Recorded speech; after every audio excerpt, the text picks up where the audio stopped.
वो भी थे वीर जिनका नाम नहीं लिखा गया। वो भी लड़े थे जिनका गुणगान नहीं किया गया। किसी ने तिलका मांझी बन जंगलों को जगाया, किसी ने बिरसा बन आजादी का दीप जलाया। इतिहास ने भले ना याद किया हो उन्हें, पर मिट्टी की हर खुशबू में उनका लहू समाया। भारत का स्वतंत्रता संग्राम सिर्फ कुछ नामों तक सीमित नहीं था।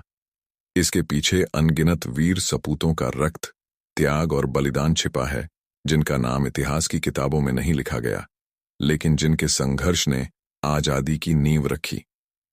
तिलका मांझी की कहानी उन भुलाए गए शहीदों की सबसे जीवंत मिसाल है, जिन्होंने अंग्रेजों के खिलाफ उस समय विद्रोह किया था जब भारत में आजादी शब्द का नाम भी नहीं लिया जाता था। सन 1857 की क्रांति से बहुत पहले झारखंड और बिहार की पहाड़ियों में एक ऐसा आदिवासी नायक उत्पन्न हुआ जिसने अंग्रेजों की सत्ता की नींव हिला दी। वो थे तिलका मांझी। उन्हें भारत का पहला स्वतंत्रता सेनानी माना जाता है, जिन्होंने संथाल परगना के जंगलों में छिपकर औपनिवेशिक शासन के खिलाफ संगठित विद्रोह किया। तिलका मांझी का जन्म 11 फरवरी 1750 को बिहार के सुल्तानगंज के तिलकपुर गांव में हुआ था। उनका वास्तविक नाम जबरा पहाड़ियां था और वे एक संथाल परिवार से थे। उनके पिता का नाम सुंदरा मुर्मू बताया जाता है। पहाड़ियां भाषा में तिलका का अर्थ होता है लाल आंखों वाला, गुस्सैल व्यक्ति, जबकि मांझी उपाधि उस समय ग्राम प्रधान को दी जाती थी। 1764 के बक्सर युद्ध के बाद जब ब्रिटिश दीवानी अधिकार पाकर बंगाल और बिहार में शासन करने लगे, तब उन्होंने भारी कर वसूली, जंगलों और जमीनों पर कब्जा तथा आदिवासियों के श्रम का शोषण शुरू किया।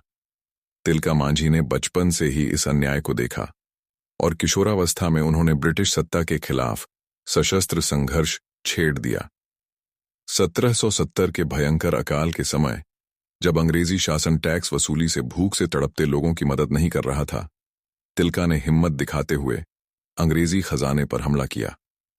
लूटी हुई संपत्ति गरीबों में बांट दी।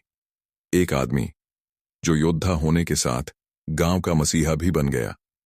तिलका मांझी के वार हमले अंग्रेजी सत्ता के लिए सिरदर्द बन गए। उन्होंने छापामार युद्ध की टेक्निक अपनाई, जंगलों में छिपकर दौड़ते, रात को हमला करते और अदृश्य हो जाते।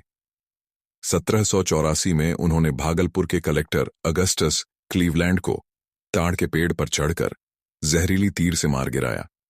पहली बार अंग्रेज सरकार की नींव एक आदिवासी योद्धा से कांप गई। क्लीवलैंड की मृत्यु के बाद ब्रिटिश सरकार ने भारी फौज लगाई और भागलपुर की पहाड़ियों को चारों ओर से घेर लिया। तिलका और उनके साथियों ने साहसपूर्वक प्रतिरोध किया, लेकिन अंततः गद्दारी के कारण वे पकड़ लिए गए। अंग्रेजों ने उन्हें घोड़े की पूंछ से बांधकर किलोमीटरों तक घसीटा और 13 जनवरी 1785 को भागलपुर में बरगद के पेड़ से फांसी पर लटका दिया। तिलका मांझी का बलिदान स्वतंत्रता आंदोलन में अमर हो गया, जिसने सिद्धू कानू, बिरसा मुंडा जैसे असंख्य स्वतंत्रता सेनानियों को प्रेरित किया। तिलका मांझी ने कभी ताकत या धन के लिए युद्ध नहीं किया। उनका संघर्ष था जल, जंगल, जमीन और अपने समुदाय की आजादी के लिए। मंगल पांडे से काफी पहले तिलका मांझी ने भारत के लिए अपना रक्त बहाया। उनकी कहानी दिखाती है, अन्याय के खिलाफ आवाज उठाना ही सच्चा साहस है। तिलका मांझी ने उस दौर में अंग्रेजों को ललकारा जब लोग डर कर चुप रहते थे। उन्होंने सिखाया कि अपनी संस्कृति, अपनी जमीन और अपने लोगों की रक्षा करना ही सच्चा देशभक्ति का रूप है। सच्चा नेतृत्व त्याग से बनता है, सत्ता से नहीं।